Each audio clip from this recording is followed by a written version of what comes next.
KEFLA has some pretty cool buffs in this patch, actually, so let's get talking about them. Her 5M has less recovery overall. It's now -5 on block, so this is a safe normal for her to stagger her pressure into. This is really great since KEFLA's stagger game is already really strong around the fact that she can force plus frames for herself here. She does have a command overhead as well as a special low to kind of keep you on your toes between the two options. So the fact that she's able to also just redouble back on her pressure at another point is something that really helps the character out. Her jumping heavy attack has increased speed.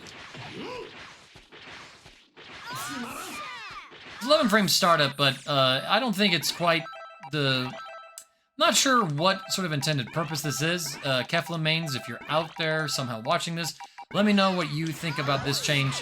It is faster, so you can do this, but point blank, it still doesn't reach. So there's probably some setups that exist to where you can get this to hit, but ultimately, I'm not quite sure what the change is exactly for. So I'm a little ignorant here. Ain't nobody that can stop me is her dash. It goes even faster, so this is her little skip neutral tool. In addition to that, you can now, actually no, ain't nobody that can stop me is not that move. Ah, it's her lariat. These are all faster, and you have to remember too that these are KEFLA'S invulnerable. So this means that this is probably a pretty good special move to be using out in neutral to call out your opponent trying to KEFLA zone you, so could be quite good. You can now use time to test his power out during her super cannonball. This is pretty great because if you combine this with her EX move, you get some plus frames and then assists, so you can create a lot of funky situations with it. On hit, you get some cool pickups too.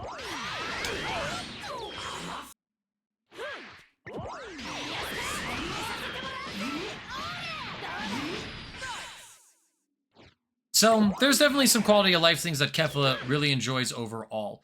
You can also, with Super Cannonball Light, they change the time that you can get super dashes off.